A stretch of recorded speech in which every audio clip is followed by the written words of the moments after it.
Hello there, and welcome to the stream, guys. Welcome to Catch Up with Sonny. Today, don't have any set news topic to talk about. I'm sure there are some news out there and some stuff that we could talk about, but we do have a special guest who's going to join us, and then we're gonna talk about a bit of a broader subject, I guess, a bit of a broader topic. Now that it is Women's History Month. Yeah, and also it was International Women's Day in this Monday. Yeah, I believe it was. And it's a very important day for me, at least. And yeah. And I kind of chose the topic of today. So. Yes, so it is women in pop culture, and of course can be anything from movies to television and anything like that. And then, the guest that we're having on, I'm going to bring her in just a few seconds. I had the pleasure of meeting her 3 years ago when I went to LA for the first Movie Trivia Schmoedown live event. And now she is in the Movie Trivia Schmoedown, known as Jeannine the Machine.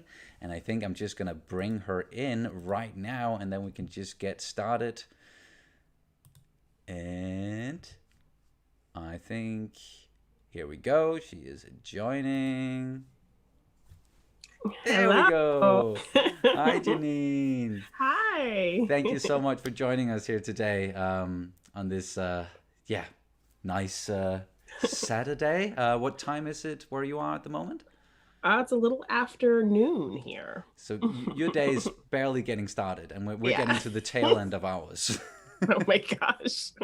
Well, I get that. I have a co-host who's about 8 hours ahead of me, so it's always fun trying to schedule our record times. Yeah. That's same thing here. Yeah, I think we are about 8 or 9 hours ahead as well. And it was when we were doing the interviews for when we were in the Schmoedown drafts. That's we always had to figure out with some of the Schmoedown media. Okay, so what time is it, and time difference, and are there going to be other guests, and when can we do it? And sometimes we had to do it at 3 a.m. in the night because there were no other time slots. Time would work, yeah. Exactly. So just have to make do with all that stuff, even though it is what it is. It's just time differences. But I think that before we just get started and going into the topics, maybe you can just tell a little bit about yourself for the people out there who may not be familiar with you, or you as a competitor in the Movie Trivia Schmoedown. I've talked about the Schmoedown a lot on this channel, so people should be at least a little bit familiar with it by now. But yeah. So I am an artist and a podcaster and a movie trivia competitor on the Movie Trivia Schmoedown. I go by Jeannine the Machine. I don't know how much of a machine I am, but it's a lot of fun. That's kind of gotten me into this sphere of doing a lot more in media and content creating.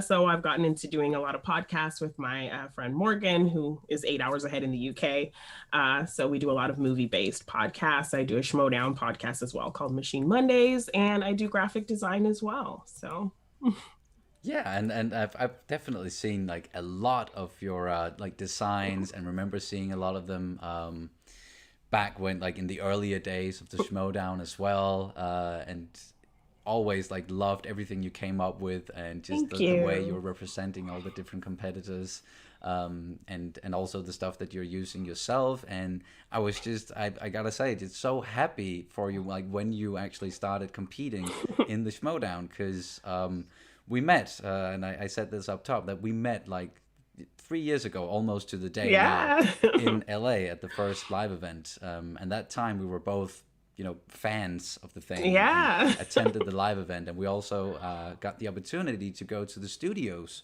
the day after and watch the taping of 2 matches. Yeah. I think it was.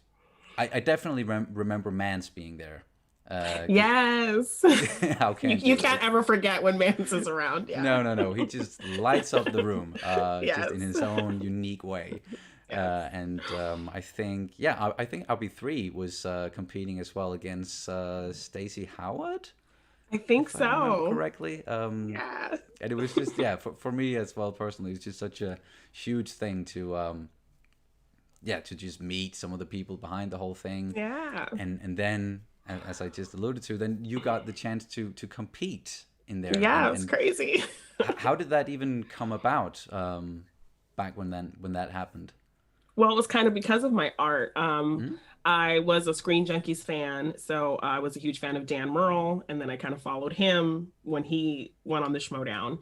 And then from just kind of watching his first match, I kind of got into the storylines and the other characters, and I kind of got to know a lot of the competitors outside of their Schmoedown stuff and look at their other content like Miss Movies. Her and me became kind of really good friends, and I loved all her outside content. So then I just really started getting into the Schmoedowns. I was doing fan art for them and fan art for different teams and competitors that I liked, and was posting them in the Facebook group for the Schmoedown, and Christian saw them. And that's when then I went to a Comic-Con where they had a Schmoedown panel, and I got to meet everybody.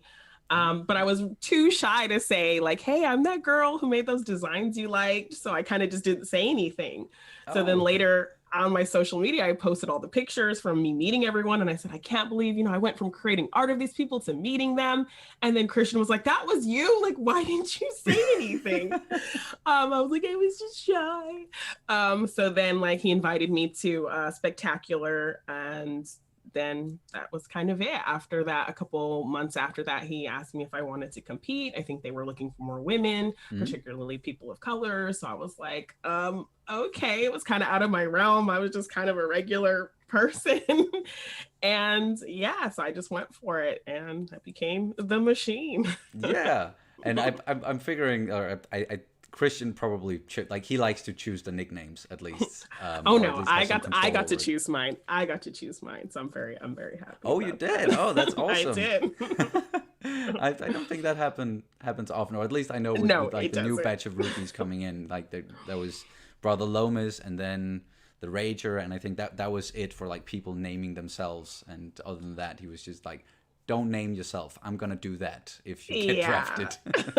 So I was pretty lucky that I came from the era just before that kind of went out. yeah, and how can't you just say yes if Christian asks you? And I think like they're also pretty good with like if there are fans or people who are interacting a lot and with the Schmoedown community and really showing passion, and as you did, like making art for it, and then like contacting those people and being like, so like you really want this, or you really love this, like this thing that we're doing, would you like to contribute in any way? I think they're pretty good with that, and we've seen that with a bunch of people contributing with art and music, and then just people getting their chance to be in the Schmoedown, starting out as fans.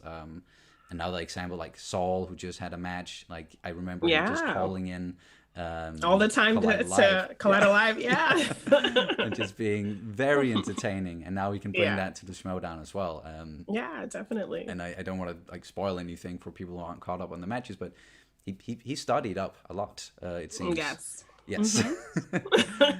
And that's definitely something that we were very aware of when we got the chance to be in the draft, was the whole thing about, okay, if we do get into this whole thing, then studying, that's gonna be a big part of it, because it has evolved from being more a of fun thing with your friends to super competitive. Super competitive, and now there's even like a money prize involved, and people get even more competitive with the factions, and there's like you can get like minus points now if you get KO'd, and it's just it's a lot. It's a lot. So I guess like in some ways when we weren't drafted, there was a little bit of a sigh of relief. Like, okay, maybe we don't have to like devote hours upon hours like to studying. But then the first class league came around, so now we're gonna have to get into it anyway. Probably. I don't know if it's gonna be as demanding as the Schmoedown, but people will be watching it to be recruiting. So yes. Gonna have to do something. Yeah, exactly. And I know you got like enough on your plate at the moment, or plenty, when it can, like Kat has like 2 jobs at the moment. In that way,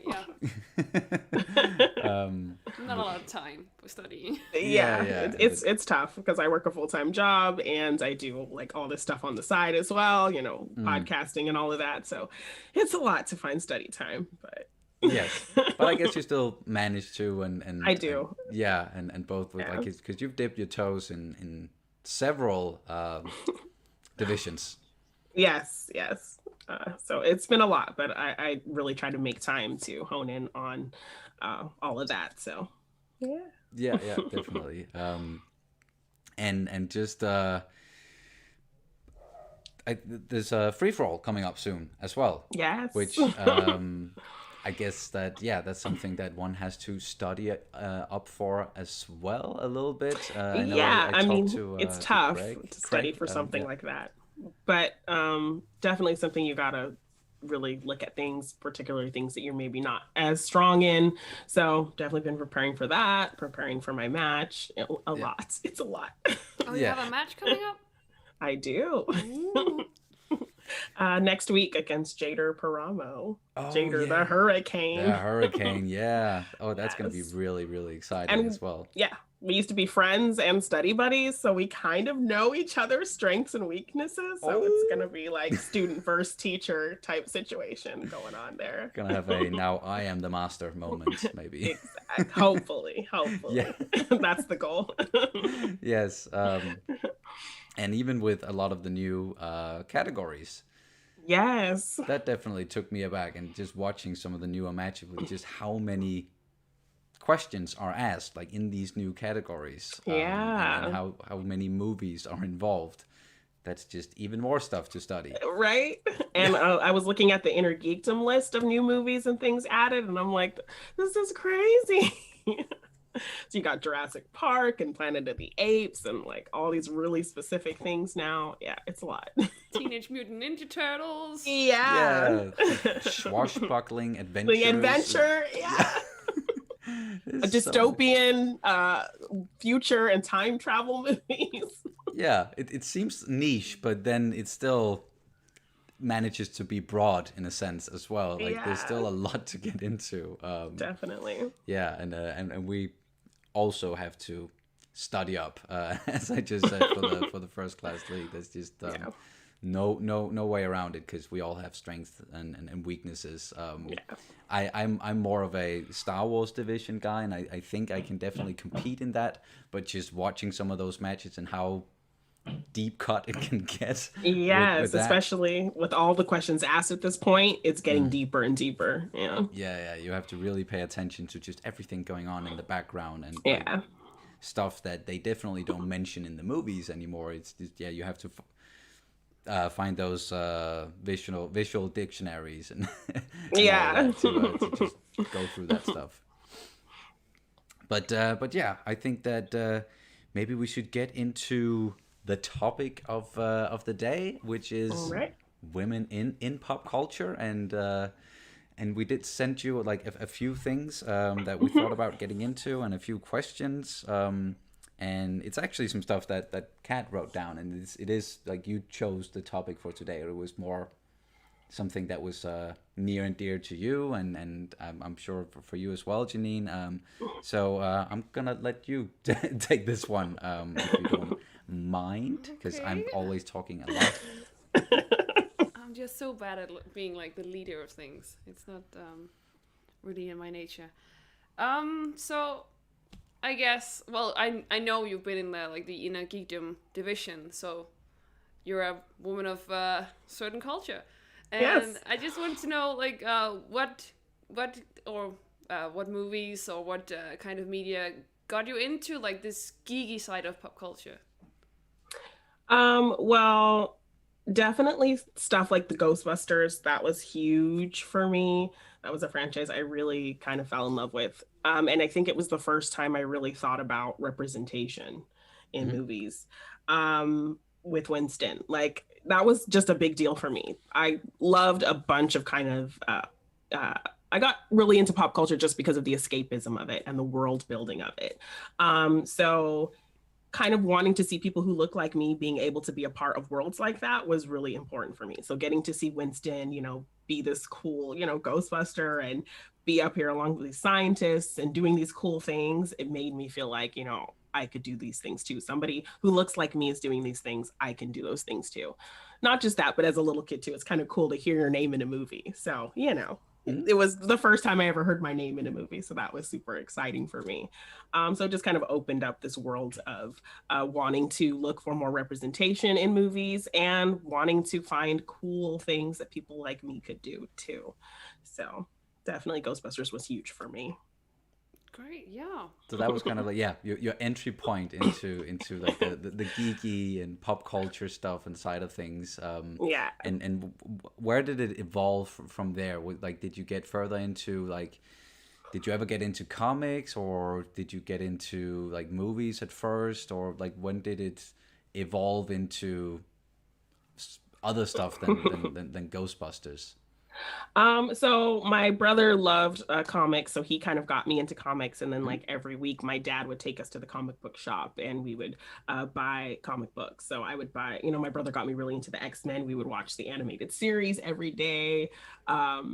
We'd watch a Batman animated series every day. So those things got me so in love with those characters. So like Batman's Rogues Gallery is epic. Fell in love with Harley Quinn. She was definitely a huge thing for me. Oh, yes. So definitely comics, X-Men, all that stuff. So even in like the earliest iterations of comic book movies, good or bad, I was always like obsessed with them. So loved the early Batman movies, even going into like Daredevil and and like, Fantastic Four. It was just really cool to see these characters that I had kind of been getting into all these years, like on the big screen.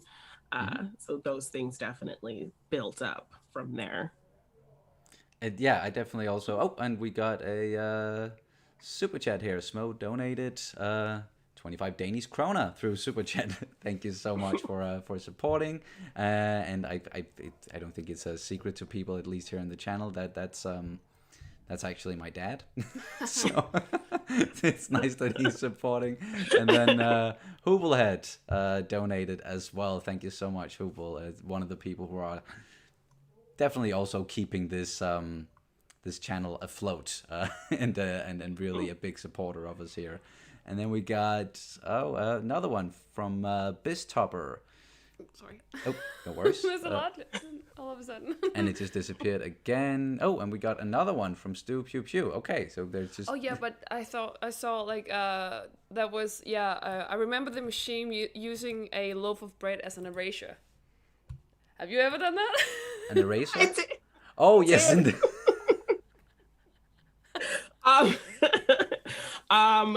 At the Comic-Con convention where they had the Schmoedown panel, they had like a little option where you could go up and like pick a competitor off the panel and like play a little match against them.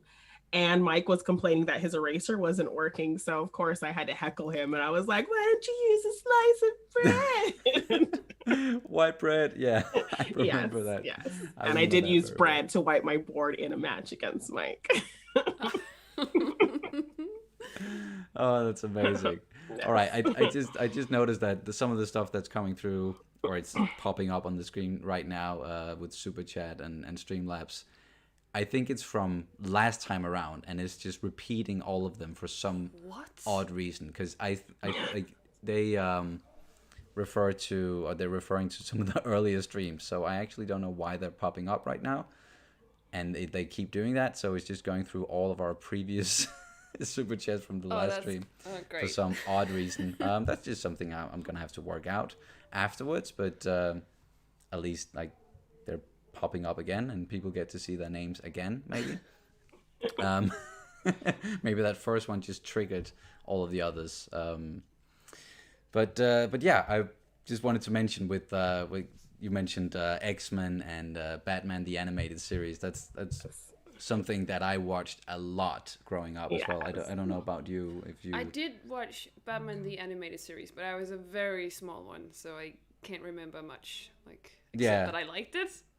And also like Spider-Man, I think. Yeah, Spider-Man the animated. The animated series too. Yeah, that was pretty amazing. Those were at least like some of the ones that they were being aired on television here in Denmark as well. Because it's not always that it's transfer, it's like all the stuff from overseas for us or from the States. It gets aired here in Denmark, but some of it does, and then at least I got to grow up with it, some of it, and you did as well.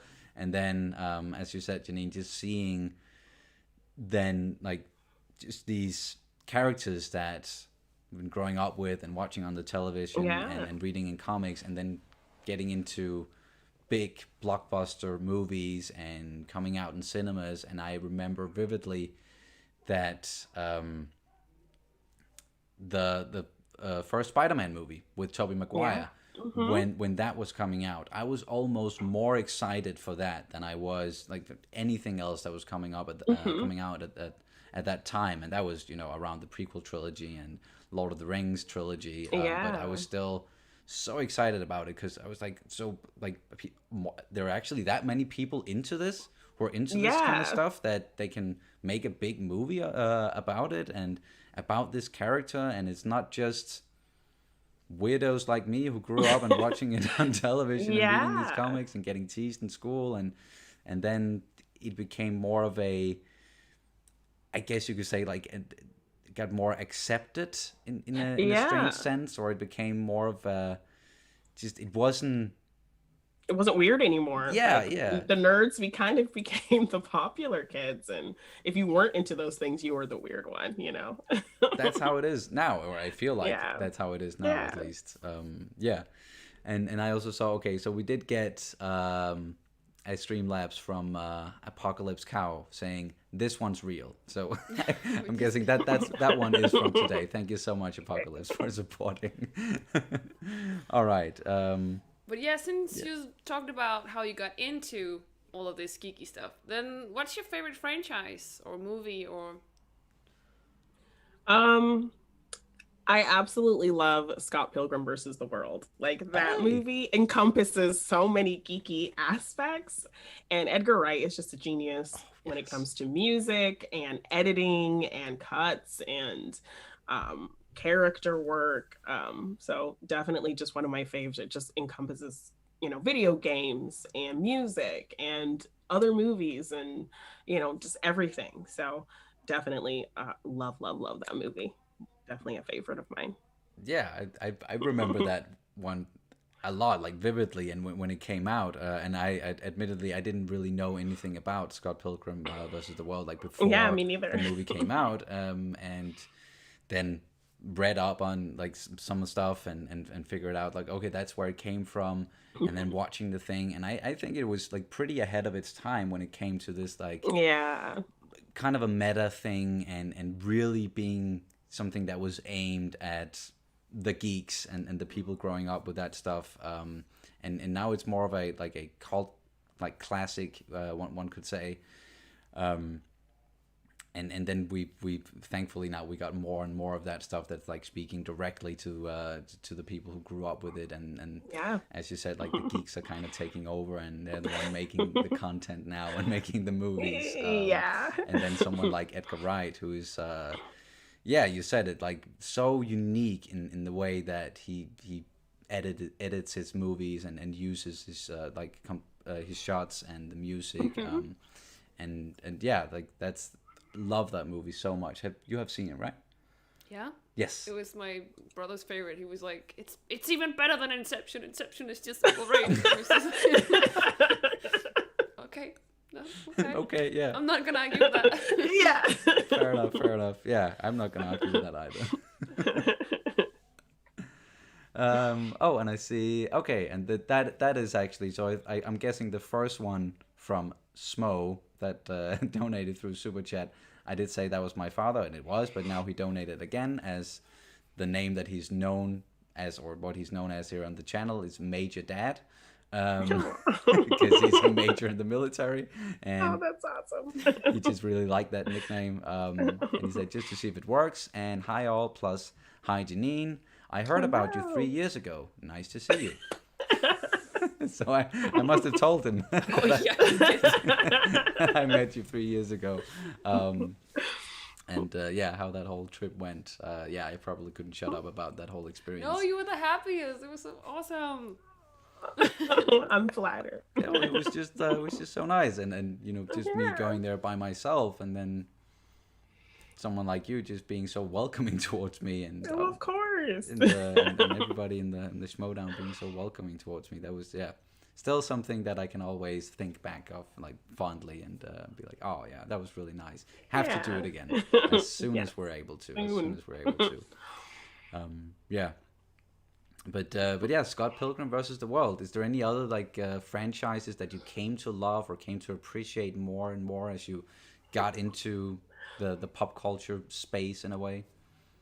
Well, it might be a little embarrassing to admit this, but I really kind of love, even though they're completely ridiculous, the Twilight movies. Um, I mean, they have some very weird things in there, and I completely understand why people hate those movies. But like I mentioned, with the idea of kind of world building, I think if nothing else, they really built a really interesting world in those movies. And so I really appreciate it for that. And I'm not a big reader, and these books actually, like, I read them, and so that's kind of something I'm a little proud of because I don't read. So to have something that got me that excited about reading and stuff like that, I feel like that's a huge accomplishment for me. So kind of seeing the things that I pictured in my head while reading these books kind of be visualized, I thought that was really cool. So I kind of got a little obsessed with Twilight for a time. Definitely, a lot of people did. Yeah. at that time. But I also think that like hate him or love him or whatever, like those movies did a lot as well for people getting into some stuff that was, you know, the fictional verse and more like with, yeah, this was vampires and werewolves and stuff that has always been in that part of the culture, and also I think for young women like getting into that stuff and having that as an entry point as well. I think that did a lot. And I admittedly I haven't seen the Twilight movies. Just I've seen clips, and it was like when they came out, it was popular as like I guess for some people to be like, oh, we have to don't like those movies because yada yada yada.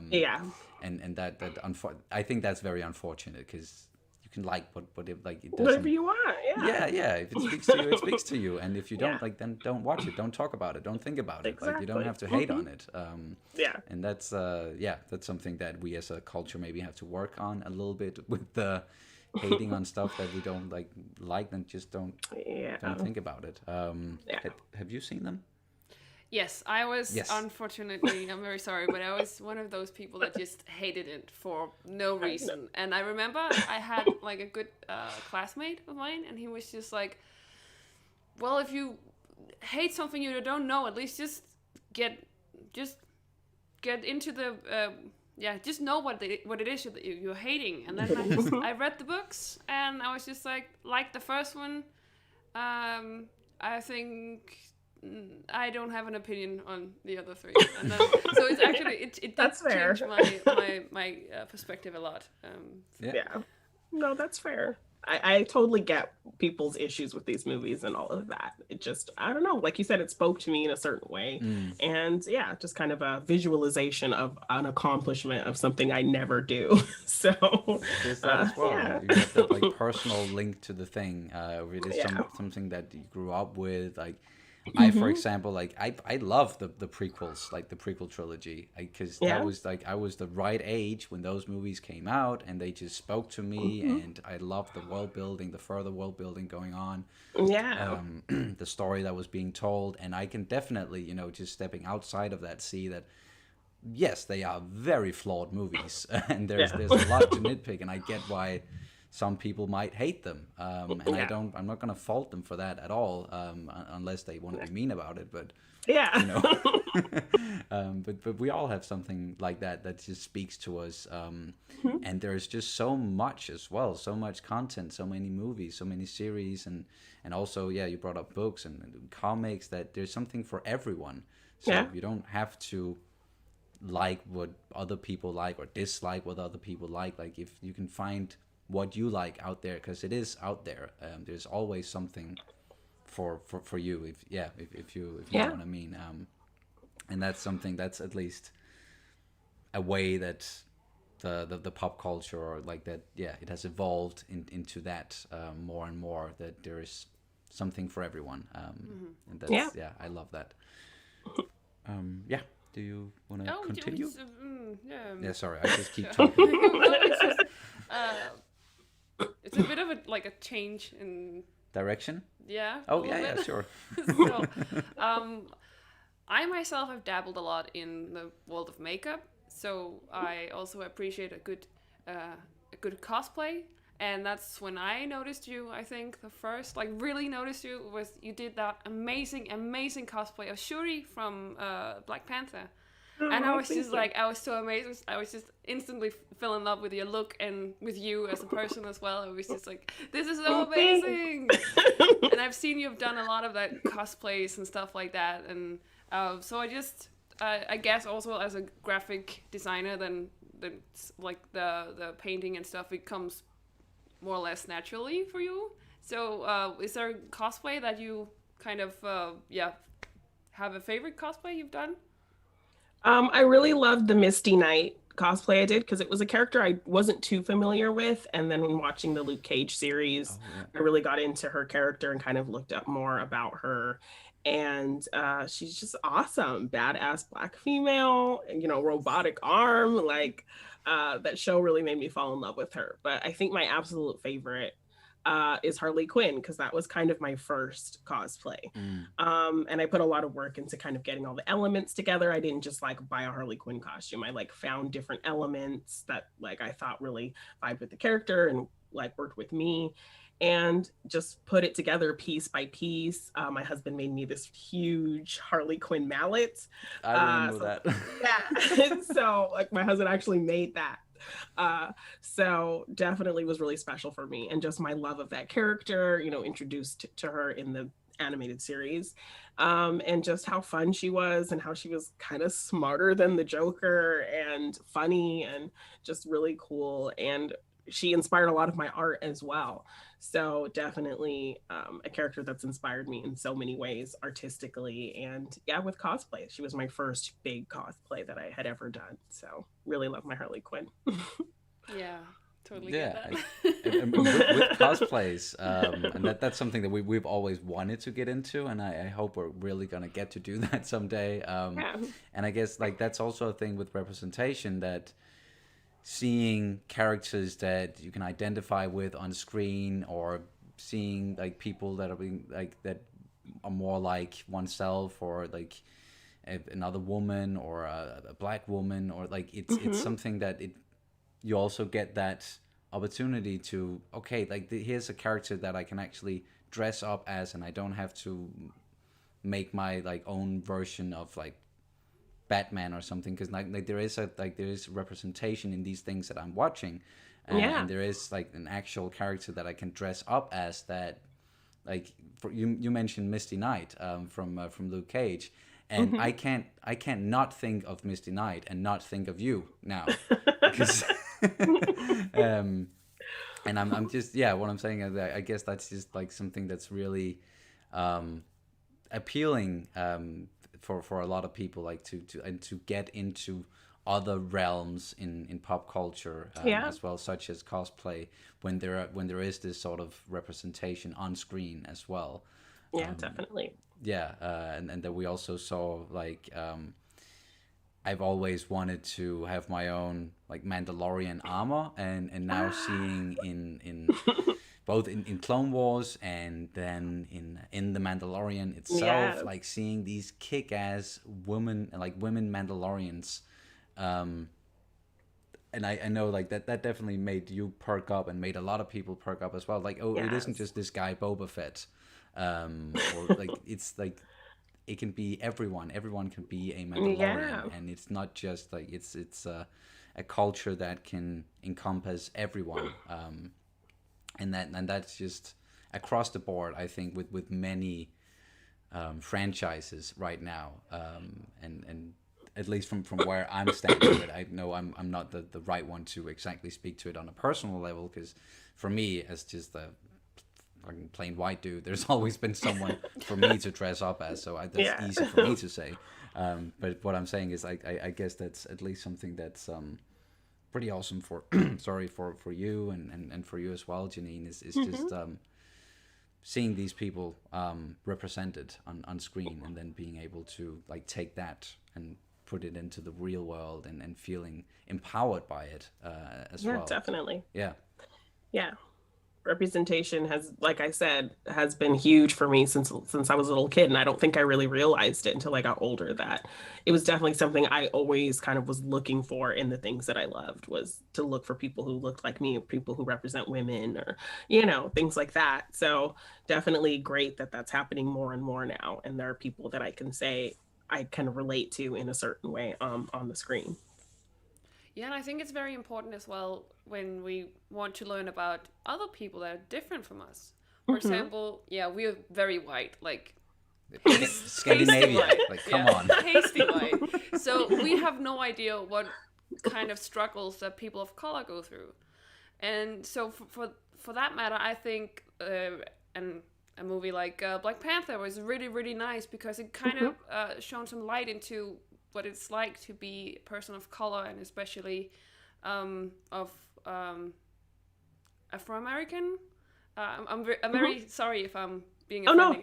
No, not at all. So, but it was so important, I think, for like everyone, and not just like Black people, but also for us who want to know what it's like, or at least just to kind of know about. Like it was get a look into a different culture, because seeing especially Black Panther, now that you brought it up, just seeing like more of like African culture being represented, like in like from Africa as well, and just the side of things that is not usually, definitely not like in where we grew up. Like we can certainly go back to like some really old movies that was talking about stuff from like Africa, but not in the right way. And it representing things in a way from a perspective that wasn't genuine in that sense. So yeah, it's just for people as well to like us to learn about people from other cultures or from different places in the world where it might seem like something that we didn't know a lot about, but at least it's an eye-opener, and it's something that is gonna make us want to look into that ourselves, and even if it's something that we didn't know existed, or something that no one really talked about. And it's and serious movies does a lot for that, and that's why it's so important with representation, I think. Definitely. And with Black Panther as well, I think it did the same thing for people of color, because not a lot of Black people are going to know about an African experience of people of Africa, even though that's kind of our descent. So it's definitely a learning thing and a culture thing to kind of get a look into, and maybe get that urge to want to learn more about those things as well for people of color. So I think that movie was huge for everybody. It really was, yeah. Yeah, definitely. And I actually remember just going back to LA 3 years ago. I remember the bar like right next to where the live for the recording was. And at the end it was just you and me and Jay Washington just sitting and talking about Black Panther, because it just pretty much just came out at that time. So it was still on everybody's mind. And I didn't really say anything for about an hour when we were just sitting there. It was just like Jay was of course talking a lot. He's really good at that. But no, I was just listening, and just listening to like how much it meant, and just the excitement about it. And just for me personally, I got so much out of that. Just sitting there and listening to you and Jay talking about this movie that really means a lot. And once again, just how much something like the Marvel movie or anything fictional, like how much it can do for people who are just looking for that representation, or just or maybe not even looking for it, but it's just there, and then you become aware of it, and it reaches something, or it touches something inside of you that you didn't even know was there, and then it sparks this excitement that just it does so much. But yeah, I think that the next The next one is a little bit more of a rougher subject. yeah, and you mentioned video games earlier. Sorry, we're just jumping Oh all no, over the no, place. that's cool. And I was just curious before we maybe get into that subject, because it sort of maybe can be related to that. Like how much into like video games are you playing, like console games or on PC, or is it more like board games? I'm just curious. Not too big into video games. When I do play video games, it's usually fighting games. Those are Oh, like nice. yeah, so I love the Tekken series. Those are like my favorite games. Oh yeah, I grew up on Um, those. Yeah. yes, and I just kind of go back to old games like Streets of Rage and Mario games and kind of side scrolling beat 'em up kind of games. Those have been my favorite because those were games I grew up playing with my brother, who was kind of my geeky best friend growing up. So I like to kind of go back to those old kind of side scrolling games, like Toe Jam and Earl and Yeah. Sonic, things like that. Oh yes. And when it comes to board games, I don't know how it started, but somehow I collect themed monopolies. I don't have Oh, a regular version of Monopoly, but I nice. have maybe like I'm looking at them now. I have like 10 themed monopolies. I think it started, I went to like an arcade kind of place and I won a bunch of tickets on a game and I was able to buy a Shrek Monopoly board. What? I didn't even know that existed. Yeah, Amazing. they have so many crazy ones I've learned in kind of growing my collection, and that it kind of started with that. So now I have like Star Wars Monopoly and Walking Dead Monopoly and Teenage Mutant Ninja Turtles Monopoly. My husband got me a Ghostbusters Monopoly this past Christmas. So yeah, so just weird Monopoly boards that aren't the original Monopoly is kind of my Nice. secret Yeah. affection, I guess. That's nice. I can't even remember the last time I played Monopoly, but I think the last time I did, it was a Star Wars themed Monopoly. So Yeah. yeah, there you go. Yeah. Of course. And yeah, we have some themed games as well. I was looking around. I definitely see we have up there. Is that Game of? Oh yeah, this Yes, Game of Thrones. yeah. Yes. Cluedo. I think it wasn't even Okay. Monopoly, but is it called Yes. that? I have Game of Thrones Monopoly. Yeah. No, I'm not sure. It's a game where you have to figure out who, like who done it kind of deal. Oh, yeah, it's just Uh, called Clue. Clue, yes, Clue, yeah, Clue. yeah, It's only here called Cluedo for some weird reason. We can't just call it Clue. Sometimes we just make up our own weird titles. We don't even translate it. Like a very weird example, just off the top of my head, there is just movie-wise, like Die Hard with a Vengeance. Uh-huh. We call it Die Hard Mega Hard. Okay. Why? I have no idea, but that's the title they chose here in Denmark. So Yeah. yeah, that'll come up. I've once. learned I've learned a lot of those. My co-host, he's from the UK, so he's Yeah. told me some weird ones like Encino Man. Like there's no concept of the city, the California city of Encino outside Oh. of California, outside of the US. So they just call it California Man. Okay. We don't even call it that, but okay. So that's what he told me. And then I think like Zootopia is Zootropolis. And I'm like, it's like why I don't know yeah. why they even decided to change that. No, yeah, that's just a weird one. And I actually remember reading like two different titles. I'm like, so what is the name of the movie? Is it Zootropolis or Zootopia? I Yeah. couldn't even figure out. But yeah, Zootopia. I think that's what we call it as well. But yeah, sorry, I digress. Your question. Sorry. It's just us as women in the geeky verse, if I can call it that. I don't know about you, but I've experienced a whole lot of gatekeeping from Mhm. mainly guys trying to protect what they think is theirs. If don't think that's the right way to put it, but at least like Yeah. I've always experienced every time I said I really like Star Wars or I really like Lord of the Rings or something, I was always tested like how much do you Yeah. actually know, and like I don't know if you've tried that both as a woman but also like a woman of color, maybe. I don't know if there's a difference.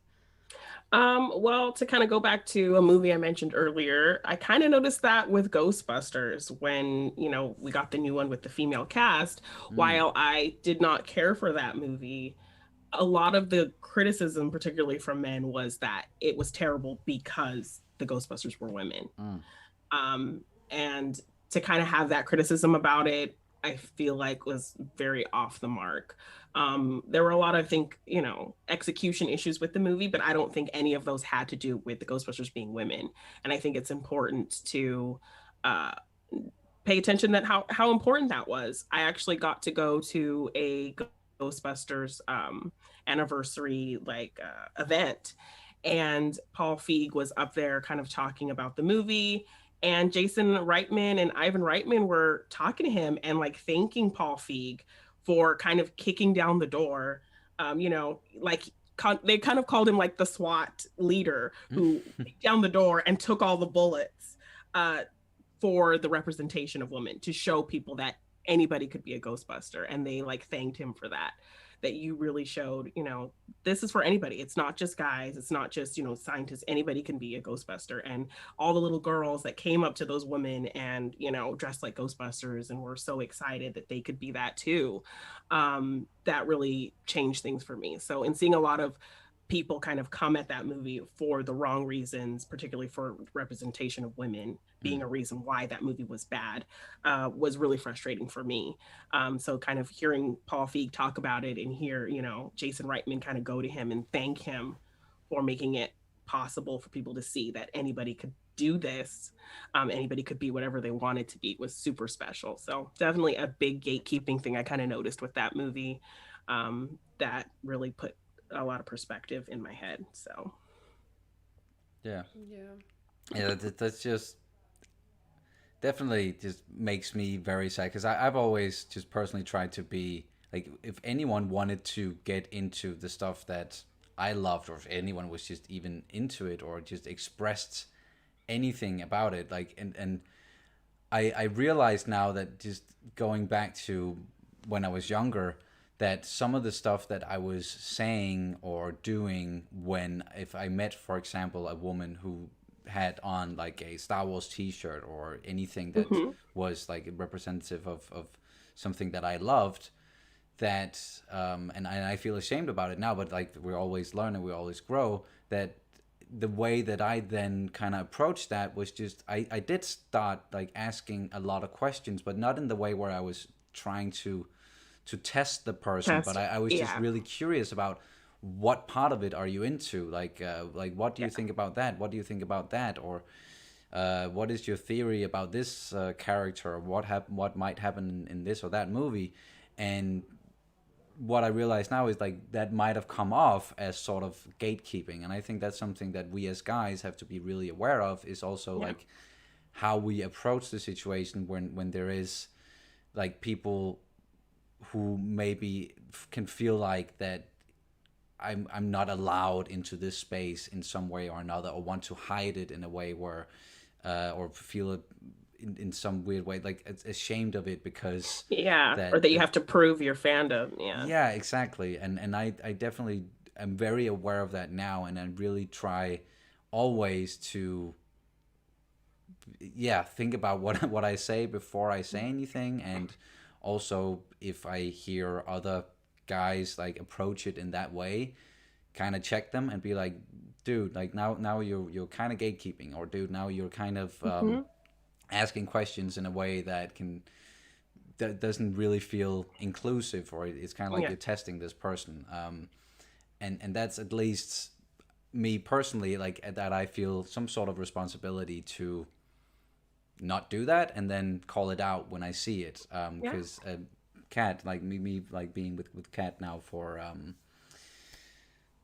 5-6 years. Sorry, I'm so bad. Something of that sort. Is something that I've become very aware of once again, and something that was an eye opener to me, like the sort of feelings that women especially can walk around with when they are into some of this stuff, or like try to express that they're into it, and then they run into people who are gatekeeping, and that's I think it's important for us to keep having like keep being aware of it and keep trying to do something about it, and not exclude people for ridiculous reasons, Yeah, exactly, because there's absolutely no reason to. Like, we're just sharing something that we love, and we may Yeah. not love it to the same extent, or we may not have the same knowledge base, or whatever it is. Like, but we still love the same thing, and we might love like different parts of it, or some people like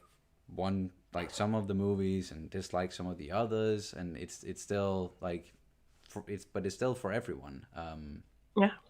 And yeah, that's something that I really came to know growing up, and try to always do differently, is just that approach to it, at least. Yeah. And And it's not saying that every guy is just No, out no. to gatekeep or something, but definitely it's not.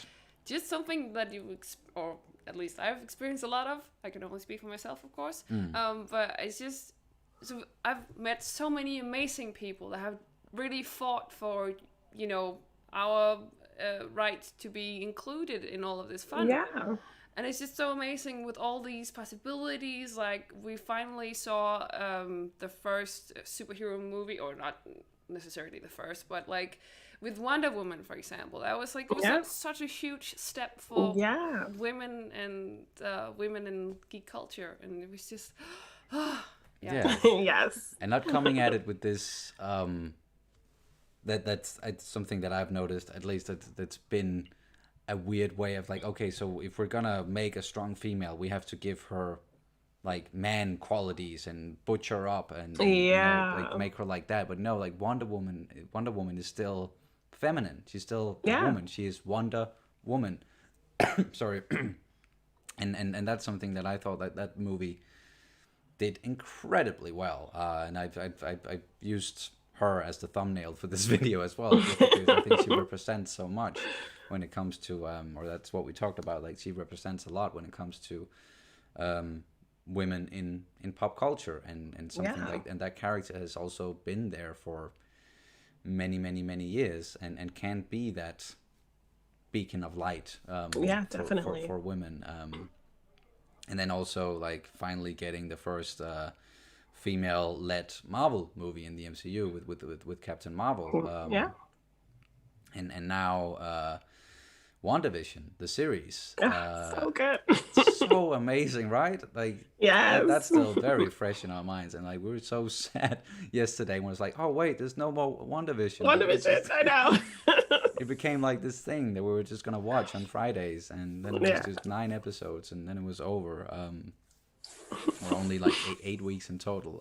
But yeah, someone like Wanda as well, and who also, besides being an awesome, powerful woman, that series also spoke a lot to mental health, which I always think that's extremely important to talk about, especially in times like these. Definitely. And it was always like almost like meta, the way that series like just came at the perfect time, in a sense, for like with COVID going on and so many people just in lockdowns and not being able to go out and see each other, and depression kind of really growing in people. And how would a superhero deal with depression? And loneliness, grief, trauma. And like the most powerful one of the most powerful beings in the Marvel universe can also feel these very base human emotions that we all struggle with at times, and especially at the moment. So yeah, that series was just amazing. Miss it already. I know. So damn good. And yeah, we talked about it a lot during the last stream, so I'm sure people are caught up on that. But yeah, it's. What did you think about the way they wrapped that up, and what's to come there? I know it's a bit of a jump in another direction. Oh no. But yeah. I mean, I can't let myself be let down about my own theories and things, and I think that's what a lot of people are doing. They're like saying it was bad because things that they put on themselves, what they hoped would be, didn't happen. I'm actually really excited to see what happens with Monica, and if she's gonna become Photon, or things are gonna happen with her, because she was a great character, an epic female Black character. Yeah, she's amazing. yeah, so I'm really excited to see her maybe go to space and see what the beef is with Captain Marvel. It just got me hyped to see what's going to go on with all of that, and if Wanda's going to become the villain. So I'm really excited. Where's White Vision? Where did he go? Like, I am Vision and just flew away. So are we going to see him again?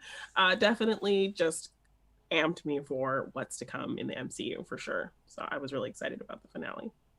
Same, and I think that the way things played out, it was almost perfect that they got to start like Phase 4 for real with that series, even though that wasn't the original plan, but it just set up so much. And as you said, with Monica and going to space and hopefully going up there, and it was like to Nick Fury, who I think that was the one that they were talking about in the theater, and then Wanda just maybe being the cause of what happens in Doctor Multiverse Strange of Madness and Spider-Man exactly. Yes. That's so awesome. But then there's also Falcon and Winter Soldier starting soon as well. So we're gonna now they've opened up the doors and we're gonna get more of that. Well, yes, thankfully. I'm excited. Thankfully, sorry, I took like a little bit away from what we were talking about before. No, that's okay. But it's hard not to when these things are just fresh. There's so much to love. Yeah, exactly, and especially in these times where they just open the floodgates for all of these amazing characters, and also with the representation stuff, especially we're soon to have our first. I think she was a Muslim, right? Oh yeah, with Miss Marvel. Oh yeah, with Miss Marvel. Mm-hmm. Yeah, yes. And I think that's such a huge step for everyone. Yes, definitely, and Ironheart as well. The young black girl who's going to take Riri Williams taking over for Iron Man. So that's going to be so exciting. And I didn't even you brought it up. I didn't even think of like Miss Marvel and what that sort of representation could do for hopefully Muslim women, and hopefully, because at least where we are, and I don't want to get all negative or anything like that, but there can just be a tendency for there to be a lot of Muslim bashing or a lot of people being very not understanding, or not understanding like that culture or just other cultures in just general. Being xenophobic and in general. So just seeing more and more of that, and that seems like that's a big focus in Phase 4 of Marvel. And I don't know, is Phase 4, is that when we're gonna get Blade as well, or is that not until Phase 5?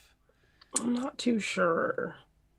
Either way, I'm excited for Mahershala Ali. Yeah, right. I'm always excited to see that guy. Like, even though he was in Luke Cage, he was kind of. I think they kind of wasted his character a little bit. I was sad to see that. But still enjoyed. He's gonna be perfect. He's gonna be perfect for Blade. Perfect. I think. Just absolutely amazing.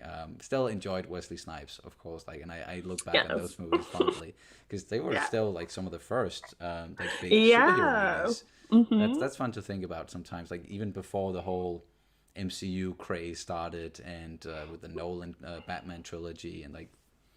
Those 90s, early 2000s superhero movies like hold a special place in my heart because you never thought you'd see things like that, and the attempt can at least be appreciated. Exactly.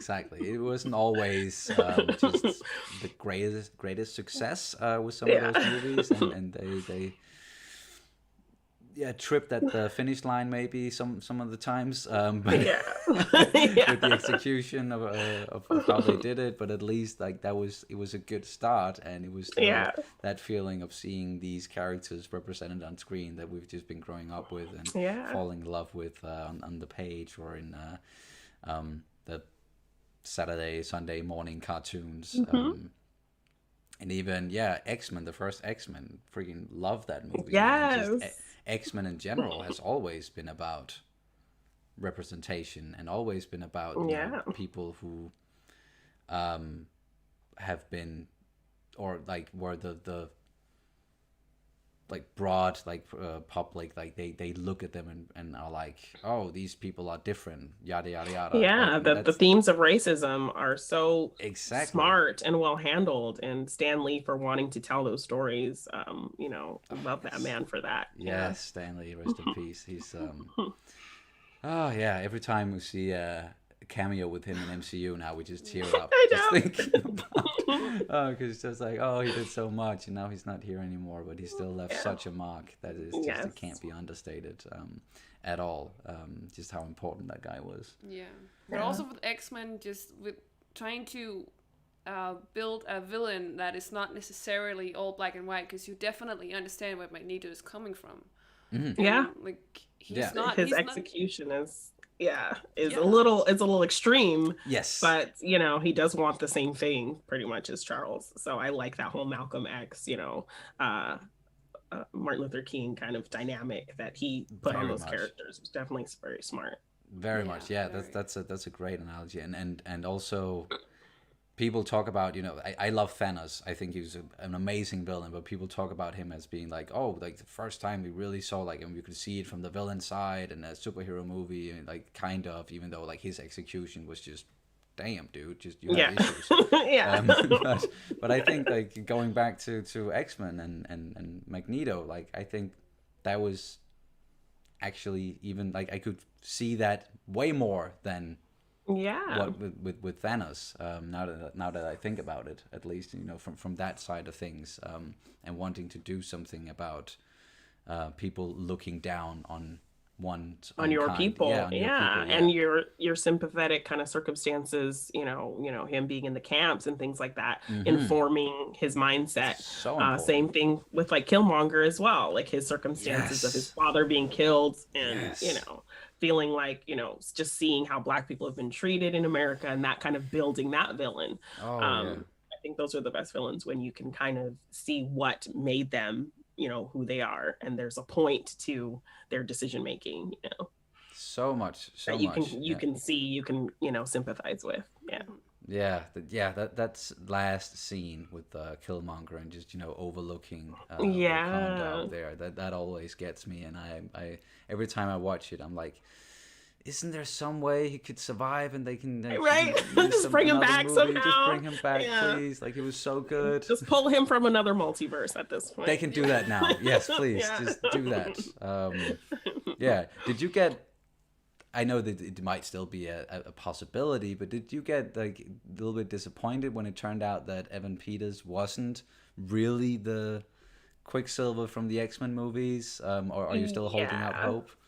I'm kind of still holding, because why would they cast him? Why would they do that to us? Why are they trolling us? I know.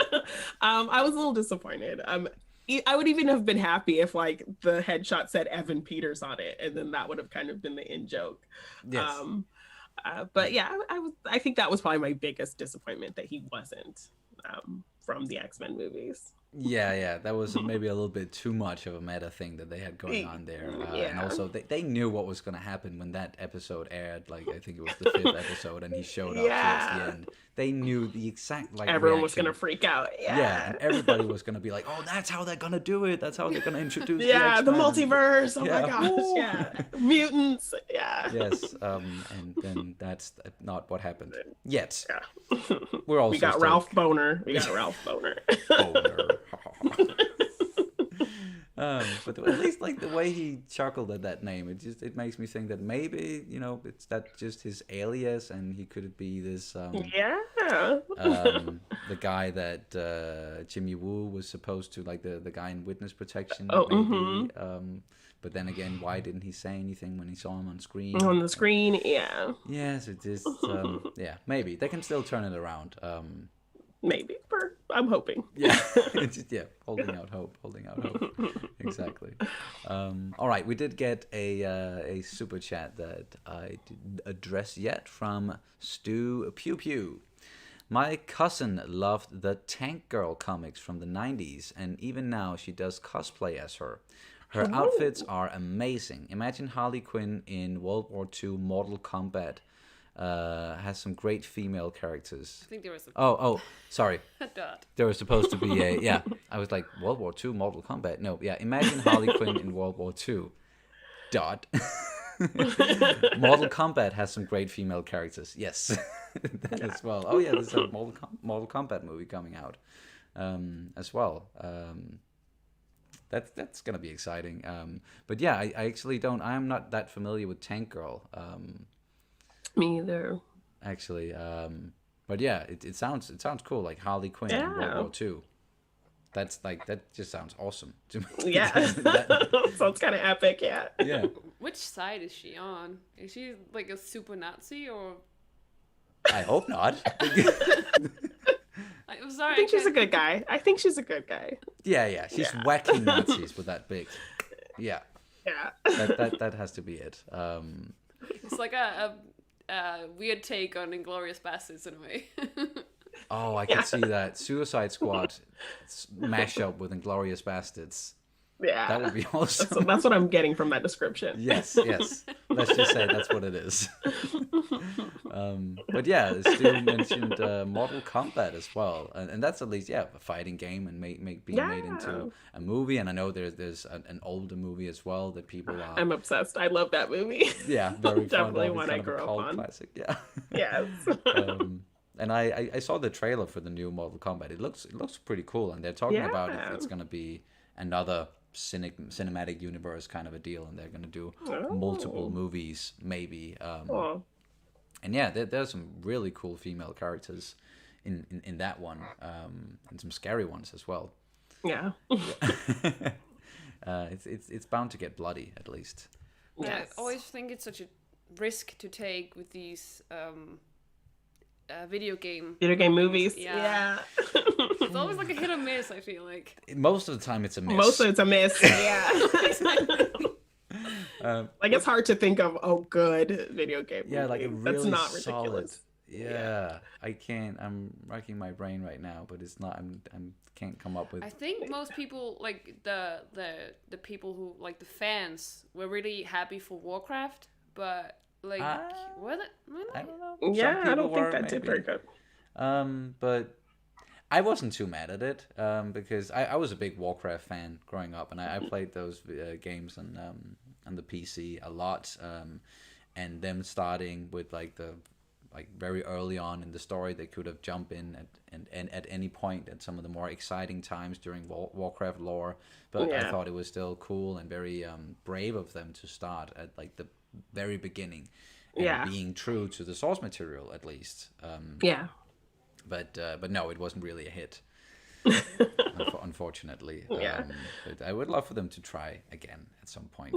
Maybe they're going to be able to do it as a series at some point, because that's becoming more. It will probably work better. Yeah, and you can maybe do that now in a way, like it doesn't have to be very CGI heavy and big set pieces, but you can still, like, if Game of Thrones can work. I know they had a huge budget, but but yeah, it's if you can maybe make it work with Warcraft. And yeah, there's a lot of very cool characters in that one, in that series as well, and female characters.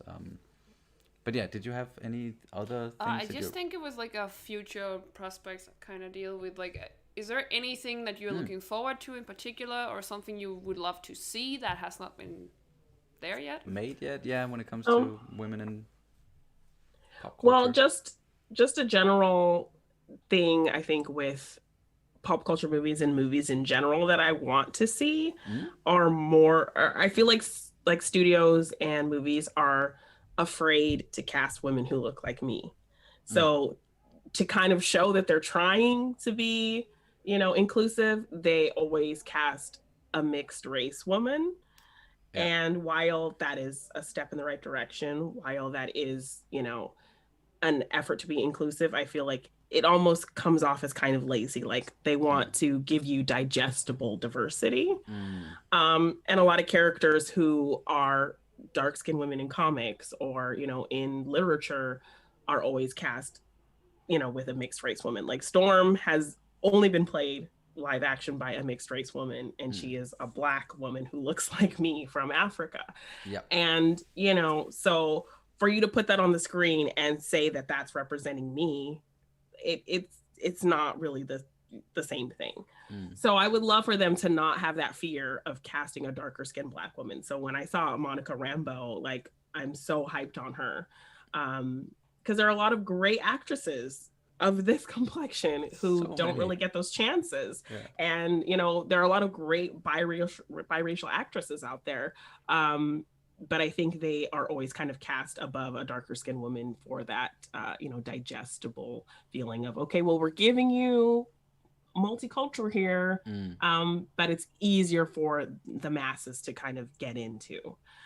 So in general, particularly with pop culture things and superhero things, I would love to see more women who look like me. Definitely, yeah, because it's as you're saying, like it can really seem disingenuous in that way, where it's, as you're saying, like it's digestible representation.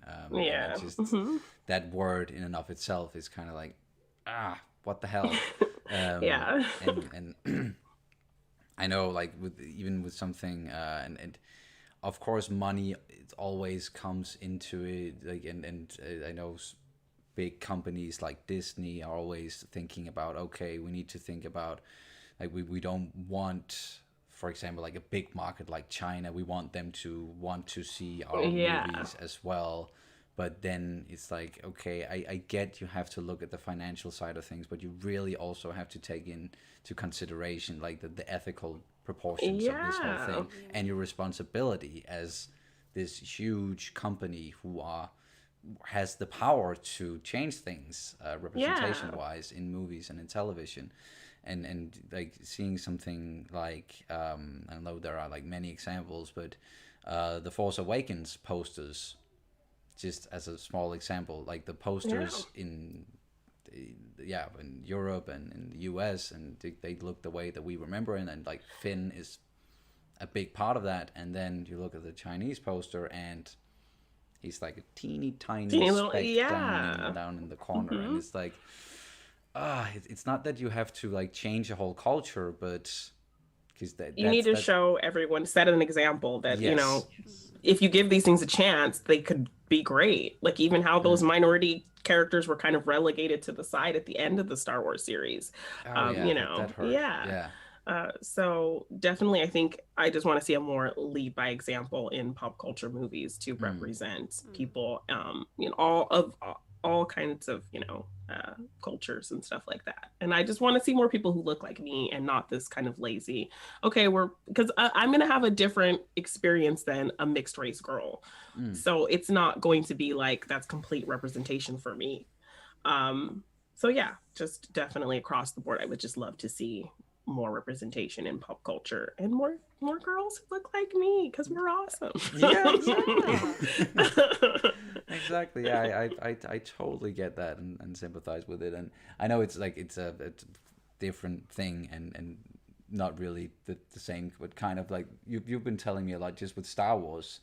Like, why are there no blonde-haired women in Star Wars? It's very hard to think of because they're all brunettes. And it's like, and we got one, and then they gave her purple hair. Yes, and we got one, and then they put on like a huge helmet on her. So it's just like, where did a lot of people at? Yeah. Just for everyone, there's always something, and there's always something that they could do differently. I think so, at least. And we got another super chat again from Stu Pew Pew. Thank you so much, Stu. Octavia Spencer is going to be in a superhero film, albeit a comedy. I think it's coming out on Netflix, but it's a step in the right direction. I saw some pictures from that, I think, or at least I saw Octavia in what looked like a superhero suit kind of a deal. And I think I heard that it was going to be a comedy as well. And I know Netflix, they'll release almost anything, but at least like sometimes it's and I hope that it's gonna be something really great, and it's gonna be a step in the right direction, as Stu said. So one can only hope and cross fingers that we're gonna get more and more and more of that. And now that we also, like already mentioned, a big franchise like the MCU, seems like they're focusing on representation going forward in Phase 4, and we're seeing someone like Monica hopefully going to take center stage in some of the stuff that we're gonna see. I really hope, like, Get her a movie, man. yeah, I saw Right? I saw WandaVision. Like, yes, it's very much focused on Wanda and Vision, but it was also an origin story for Monica. So it's I would I think she might actually be one of my favorite parts of WandaVision. yes. And sure, a little part of that is, of course, the representation, but also just that she's an amazing character. She's an amazing woman. She's like, she's a strong black female character. That's just, it's so amazing to see, and she's just gorgeous, and I just Right? I love and Tiana Paris is great. She's a great actress. I'm just like, she's been acting for so long, and so to kind of get her, just seeing her get this big kind of part, and to be in the MCU like that, it's really great to see. And she was one of the few characters who actually tried to sympathize with Wanda's depression and emotional things, and and mental health. Like, she sympathized and tried to understand all of that instead of judging her and like not trying to understand what she was going through. Yes. So she was really being like the moral center of that whole series. She was like a hero through and through, all the way, and then she got powers throughout it. But she was already a hero, and yeah, I love that about that character. It's a little bit like Cap in a way, that he was like this small man, like with a bullied. Like he was one of the people being bullied, so he had that mindset of like being the underdog. And then he got the powers, and then he became like a force to be reckoned with. Yeah. The same thing with Monica, that she's already a perfect human being, and then she get powers. It's just like and she can use it for good. Yeah. Yes. Yeah. And I hope that, and I think that she's gonna be part of the next Captain Marvel movie, right? That would only make sense. There was some shade there when her name came up. She made like this really funky face. Yeah. So I'm like, really, what happened there? What happened there? Yeah. And like, something with her mom, or definitely blame her for something, maybe. Yeah, that she wasn't there for her. Was I don't know. I was about to say that she's not there for her. Yeah, could be that. Yeah. And that was just. Damn, so much good stuff to look forward to. Thankfully, when it comes to that, and these characters that we just got introduced to, but already, and also characters like Wanda and Vision, getting to know more about those, because I always loved the characters, but we didn't really get to dive into who they were as people until this series, and I'm hoping that the Falcon and the Winter Soldier is gonna do maybe the same thing for Sam and for Bucky. Yeah, because we've seen them in so many movies, but we haven't really got to sit with them and get to know them today. So that'll be a really great insight into these side characters who we've seen in multiple movies, and we just kind of get these funny quips from, and that's kind of about it. So definitely excited to see more from them and get to know them like we did with Wanda and Vision. So. Yeah, because it was mostly just their relation to Cap. That was like the big thing. That's how we knew them. It was just that, like, the way Cap related to them, and everybody loves Cap, but it's still great to dive into, okay, so what makes them the people that they are. And I think I read somewhere that Sam especially is gonna be like, that's gonna be like the emotional weight of that series, and that maybe gonna dive into maybe some of his past, or like his his friend Riley who died, like his flight partner or whatever. And I think there's also going to be some racial stuff kind of going on too, like the government doesn't want him to be Captain America. They want Wyatt Russell to be Captain America. So why aren't they letting him take on that mantle and all of that? So I don't know if that's something they're really going to kind of talk about. I heard a little bit that they might delve into that whole thing, like what's more palatable, for the people. So I hope that if they do really dive into it, that they're gonna really sink their teeth into it and not just scrape the surface. That would be awesome to see, at least. And then, sorry. I need to drink more water, even though I don't have water. I have Coke, but yeah. Drink something more. And then after that, like we also get what was some of the other stuff coming up, or at least when it comes to a female-led series, we're also getting She-Hulk. Yes. That's gonna be pretty amazing as well. And just seeing a character like that take center stage, like, even though we haven't even met her yet, and I can't remember the actress name. Tatiana Maslany, I think. Did she get cast, Tatiana Maslany? I want to say that came out, and then they said it wasn't true, and then I haven't heard anything since then. I think I think you're right about that. Yeah, that's probably right. But yeah, excited to see like who it's going to be, at least when we get to that point. And then I'm not sure what's going on with Black Widow. I know they were saying that they're probably not going to release it on Disney Plus. They just want to release it in theaters, but like a lot of theaters aren't open. So nope. that is supposed to be, I think, in May, like after Falcon Winter Soldier and all of that. So I mean, I don't know what they're going to do with Black Widow, but I'm excited to see that movie for sure. There are a lot of, badass females in that movie already. So yeah, definitely been excited to see that movie for years. Yeah, it's right. Just like right years now, plural years now. Yeah. Oh damn, and Eternals as well.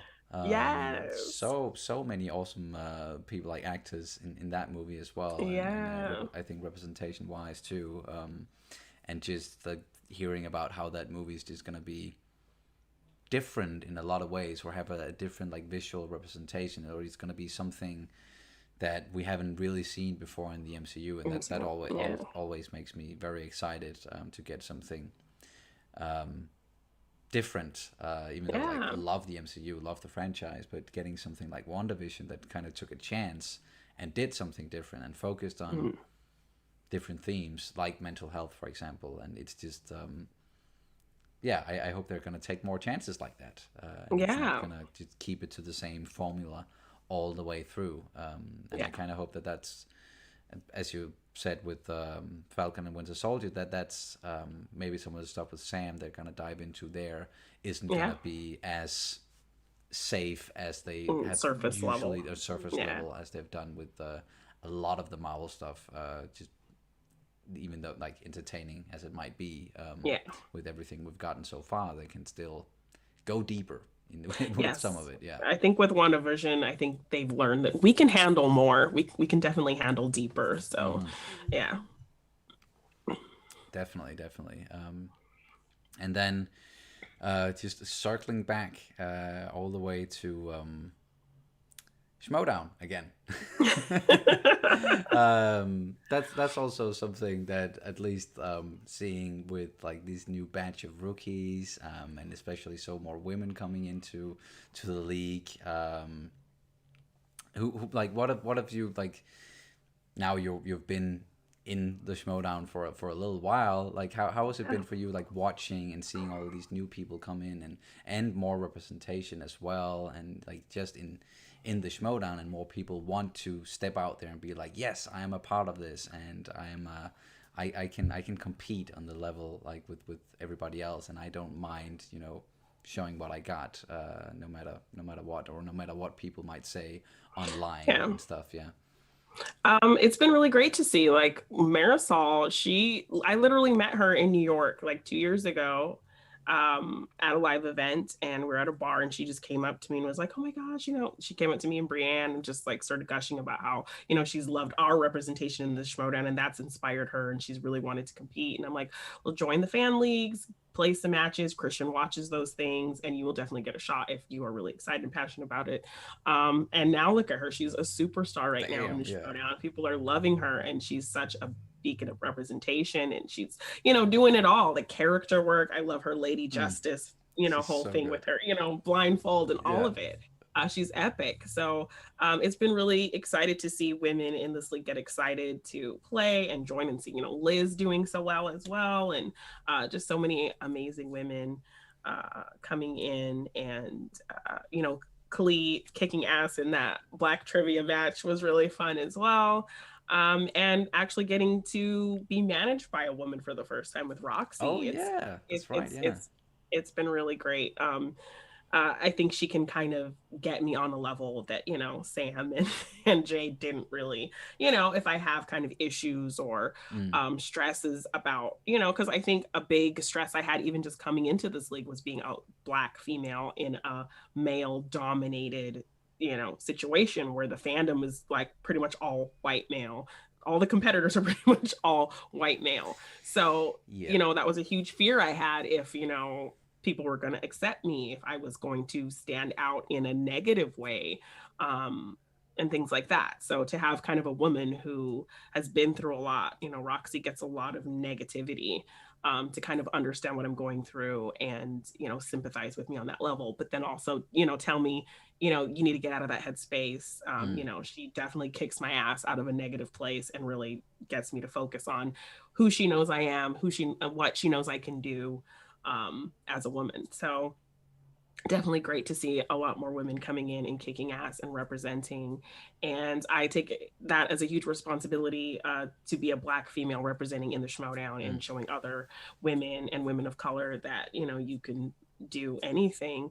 And to have Roxy in my corner as well as a woman who can kind of relate to me on that level has been really great. So I think the Schmoedown is definitely putting a strong effort into highlighting women and highlighting people of color. They're trying as hard as they can to kind of put those things out there, adding a Black cinema slice. That was huge for me. In particular, PJ, he's always adding a lot of cool like Black trivia questions in there. And I'm always kind of on my ranty high horse about Schmoedown competitors. We all need to be incorporating Black cinema into our setting. So guys, incorporate that into your study. Yep. Most certainly will. Yes, because PJ loves those movies and he's really been trying to throw a lot of those questions in there. So just representation has really been something I think they've been putting a conscious effort to in the Schmoedown, and it's really been great to see. So I'm excited for more.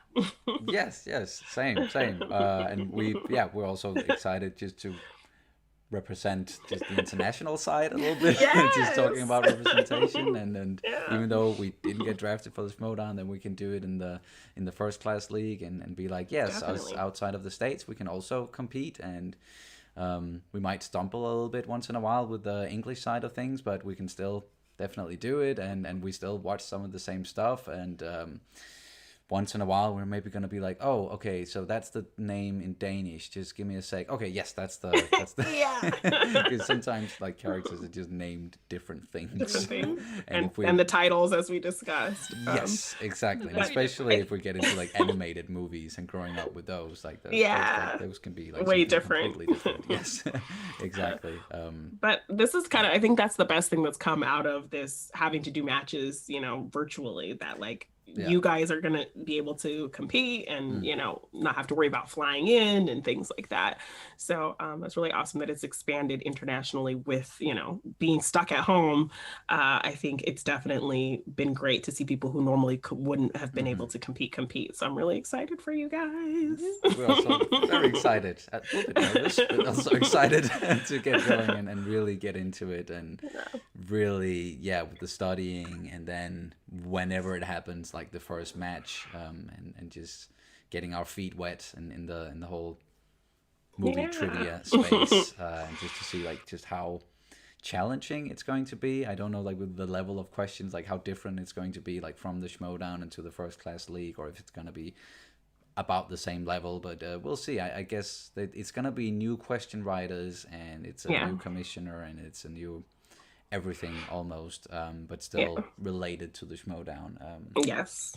Yeah, and I totally feel that pressure as well with the, because I'm so afraid of competing, because I also feel like since I am a woman and we're kind of a minority in the world of I just feel like I have to do my people proud, man. Right?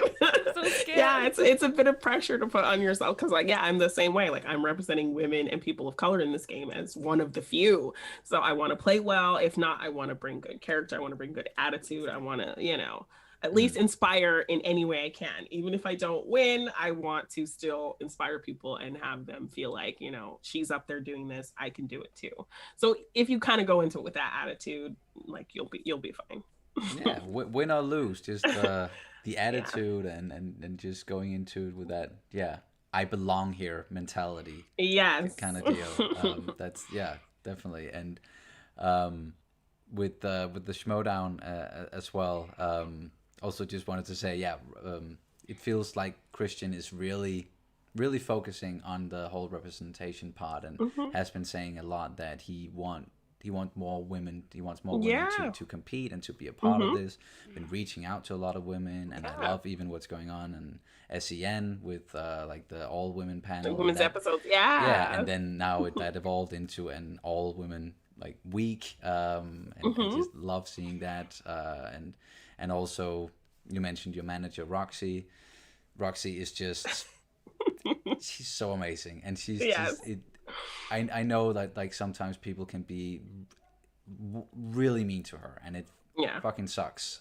But the way that she's handling it a lot of the times, and she's just like that no nonsense attitude, and Yeah. she seems like she's just an amazing manager and so She good is. at, as you said, like really getting you in the right headspace, and being there, and like just being a manager and doing Yes. what a manager does. And like I've always been on the side of like, hate her or love her, like you cannot deny that she is one of the absolute best managers when it comes to backing her players. Yeah, like you see Jeff get into a really negative headspace, and right there she can give him one of those epic pep talks and get his Yes, head right back in the game. not a lot of Like, people can do that. no, and Mm. she's great at that. We have a big stars group chat, and she always makes sure, if it's the day before somebody's match, okay, send some love to, so and so. They have a match today, positive vibes. What can we do? Can we plan a study session? Can we get together? This is when things are happening. This is what we need to know. Like, she is on top of it. And like, our rapport as a faction is great as well, and she's just kind of leading the charge. And yeah, it's great. It's great being with the stars, and Roxy's definitely a great leader. So Yes, yes. And I can't wait to see just how this whole season is gonna yeah. evolve, and the whole war aspect of it. And we made a little bit fun of that with one of the other international competitors, from from Scotland, David Campbell, and he's yeah, was calling himself like the Scottish Inquisition, and now maybe we're gonna do something with like European Inquisition or Yes. something, and we're gonna be like, no, this isn't war, this is world war. Like we're coming for you. We're Yeah. coming to raid. Yeah, yeah. I'm just waiting for someone to like use the line against you. There's something rotten in Denmark. Yes, it's gonna happen at some point. Yes, and then yeah, as Kat just alluded to, like yeah, raiding. Like yeah, we're gonna raid like the Schmoedown because we have Viking blood in us. Yes. So Love that. Yes. it's gonna happen. Yeah, represent the Nordics at least in a weird way. Yeah. So yeah, I just can't wait for all the possibilities there, and it's so amazing to see like how it's evolving, both in the Schmoedown, but also as we talked about, just in pop culture in general, all Yeah. aspects of it, be it on YouTube with content creators, Hmm. being like more and more out there, and we're seeing more people being or getting encouraged to get into that space, and then of Yeah. course on the movie side of things and television. And I'm optimistic, at least. I know I'm standing on the outside and kind of looking in that way, as the pasty white dude that I am, but at least like I think it looks bright. It's Yeah. getting brighter in that way, and I'm just so excited for all the people who are gonna get their shot and get their chance to really Yeah. represent and prove, and just tell the people out there that yes, we belong in all aspects of this in pop culture, and you're gonna want to Yeah. watch what we have to say, and you're gonna want to listen. Definitely. And just I'm so excited about that. Just Me too. in general. Yes. And I do want to say just to the people watching, I know I usually say this up top, but it's just been I just so deep in conversation during this one.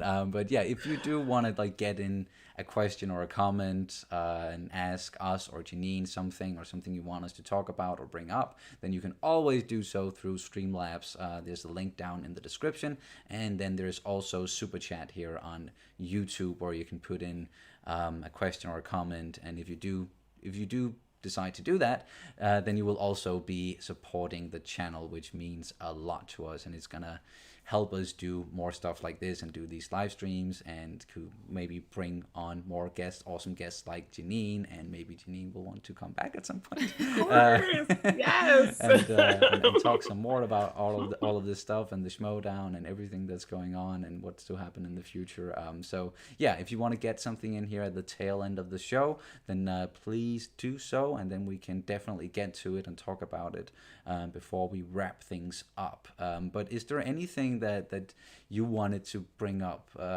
Jeannine, for the show here, or something that you thought was like important to maybe get into when it comes to women in pop culture, or just pop culture in general, or the Schmoedown, or whatever you got going on in your personal life, something to watch out for?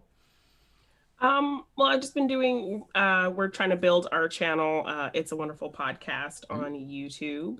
We have our podcast feed where I do Machine Mondays. So every Monday I do a little, 20-minute show talking things Schmoedown. I used to do articles on the Schmoedown website, but then when the website went down, Morgan, my co-host, suggested, well, why don't you do it as like a short form podcast? So I actually did a whole episode kind of talking about Roxy and how I feel with the stars, and kind of my mindset during the off season, where I was kind of really getting down on my place in the Schmoedown, because this is my senior year in Schmoedown. And for me to not really be where I expected to be or wanted to be, and seeing kind of all these great rookies surpass me, when I've been doing it this long, I was kind of getting myself in a really negative headspace. So I did a whole episode kind of talking about how Roxy was able to kind of kick me out of that, and how she kind of differed from other managers I've had, and all of that stuff. So Machine Mondays is a big show I love doing, kind of just giving my perspective as a Black female in the Schmoedown.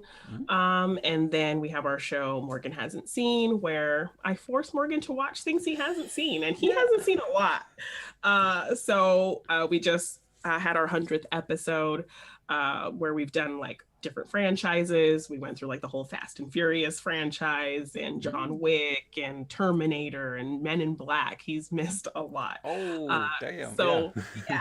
So right now we're That's talking about the Karate. Right now we're doing the Karate Kid movies. He hasn't seen any of those. And then we're going to do a whole kind of thing on our YouTube channel, which we haven't done a lot yet. We're trying to build that a little bit. We're going to do a whole thing kind of talking about the series.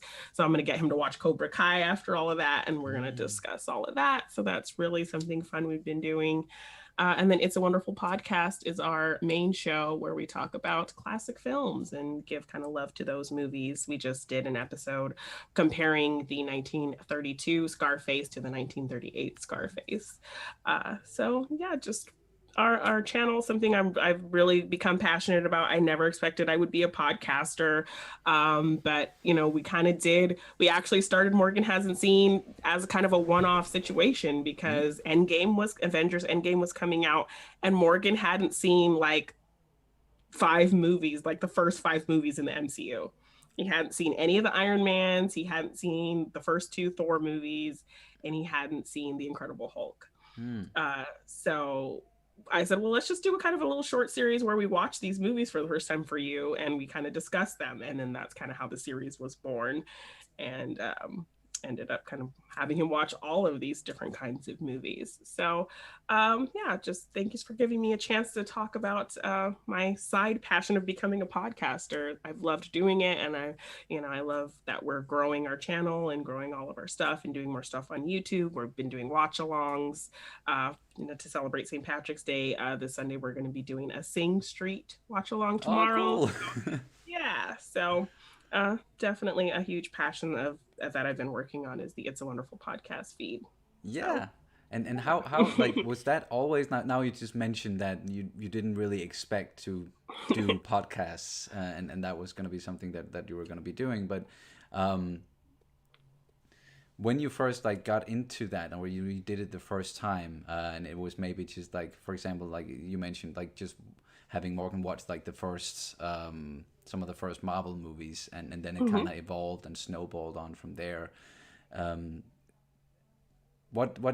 did that make you, like, or at least just knowing that, okay, there are people out there who are interested in our opinions about some of this stuff, or reviewing it, or getting into these things that they already know something about, and just what we're doing now, for example, and having people watch, and also what we do on our channel with some of the reaction stuff, and like how has that been, getting into that space, in the first place? Well, it's definitely been another kind of sphere where I haven't really seen a lot of people who look like me kind of talking about these things. It really more started, Morgan already had a show. He was already doing It's a Wonderful Podcast for a while with his co-host Nolan Dean, and Nolan he was moving and doing all this stuff. So all summer, I think 2 years ago, I want to say now, he asked me to just step in for a couple episodes. He had guest hosts here and there, but I was kind of the most frequent guest host. So that was kind of my first kind of taste of podcasting. And then ultimately, once Nolan came back, he was like, no, we want to keep you on as a rotating co-host. So then that's when kind of the Morgan Hasn't Seen show happened, and we decided we're actually going to build this thing. So yeah, I think it's definitely an interesting dynamic. This British guy who's like in his 20s and this Black girl who's like in her 30s, like almost 40, kind of talking about the silly things they love and sharing their loves with each other. And I think it's just kind of a fun dynamic, me kind of showing him all these Black films he's never seen, and him showing me British stuff like the Carry On series, and classic films that he's grown up watching, with his grandpa, and things like that he's loved. So I think our dynamic is just really interesting, and our perspectives are unique. And yeah, seeing people who look like me really kind of delving into this stuff in that way is something that I hadn't really seen much of myself. So it's definitely something I wanted to put out there. And it was kind of, nerve-wracking. It wasn't something I was thought I was good at, and just kind of growing my skill at it, and just kind of talking from the heart, and things that I love and my passions. I've really kind of loved doing it. So yeah. And what was some of the people that maybe inspired you to get into that space? Or what, like who did you notice at first, like doing some of this stuff, both representation wise maybe, or also just people in general doing this, or when did you first become aware of people actually making content like this and sharing their enthusiasm about some of these franchises or movies, series that people have like been growing up with, and there are like fan bases everywhere for, like how did that whole thing start, or who did you notice in that space first? I think it was definitely Brienne and Miss Movies. Like, I thought, her show Film Therapy was such a genius concept. How do films act as a form of therapy? How do films have things that you can relate to and can speak to you? And kind of, how can you use film as kind of a coping mechanism for things that you're going through? So she would have a guest on, and she would talk to them about, if they felt comfortable kind of revealing, personal things that they've kind of been dealing with, because she was someone who was really vocal about her depression and her anxiety and things that she's, really gone through with mental health. So I think it was important for her to, share those things and kind of talk to other people and have them share their experiences and relate it to movies. So I thought that was such a smart concept, of her, doing content like that, highlighting mental health issues, while still kind of bringing in her geeky pop culture loves of things. And then she also had a show 6 Degrees, where she did with Stacey Howard, where they would kind of break down, 6 degrees of movies and things like that. So just fun stuff like that. That was kind of a thoughtful look into pop culture and movies. Was definitely a huge inspiration for me to want to create content like that, because I don't think I was really watching or listening to a lot of podcasts at that time. But when I kind of got more into the Schmoedown and what all of those people were doing, outside of Schmoedown, I think that was a huge inspiration to me to want to kind of create my own stuff. Yeah. Well, yeah, I can only say same seas. Like, it's definitely like some of the same people. Like, yeah. Growing up and watching, and some of them have been doing it for many years, and we're kind of like some of the first people to do or to talk about some of this stuff, and just be like, yeah, I can just be I can love these things and these movies and these this culture, and just talk about it, and people will want to listen, or people will want to join in because they recognize something in themselves there, or like something like there's a kindred spirit. And like for me personally, it was like I didn't have a lot of friends that was like that much into movies. And then seeing people like Christian and Mark and Jeremy Johns at first, some of the first movies there with movie reviews, and also Screen Junkies, and just how that has just kept on evolving. And then you mentioned like Miss Movies, and it's just so many awesome people showing the way, and now there are just a lot of great content creators out there who are representing all facets inside of this culture, and getting people excited for it, and making people want to step into it and talk about it as well. Thank you for sharing that. Thank you. I can really see why that is like alluring to people like who wants to get into that space, and watching people like that. And there's like a niche for everyone out there, and there's like something where, for example, with the mental health stuff that you mentioned, like when it sometimes also gets a bit more deep, and then just talking about it, and then going to analyze it, and then it goes even deeper than just a love for it, but also what it can do for us, and what it can do for people. So I love hearing about that. And it seems like that not a lot more has happened with Super Chats and Streamlabs. But I do want to thank everybody for joining in here, and for watching and just listening to us talk about a lot of stuff. We really got around during this like almost 2 hours here. Really got around, and both women in pop culture, but also representation in general, and just stuff that we're excited about, because it's hard not to talk about. So do you have anything, like any closing questions or anything you want to say here at the end? I don't think so. Nope. Fair enough. All right. Where can the people find you, Jeannine? I know you already talked a little bit about some of your channels, but where can the people find you on YouTube and other platforms? You can find the It's a Wonderful Podcast YouTube, or It's a Wonderful Podcast YouTube channel on YouTube. Sorry, it's still new. We're still Didn't get that. You can find me at Jeannine Devine _ on Twitter, and Jeannine Devine on Instagram. I have a TikTok where I do a lot of kind of movie-based content as well, at Jeannine Devine on TikTok. And check out my TeePublic shop at G9 Design on teepublic.com. I have some geeky merch over there as well.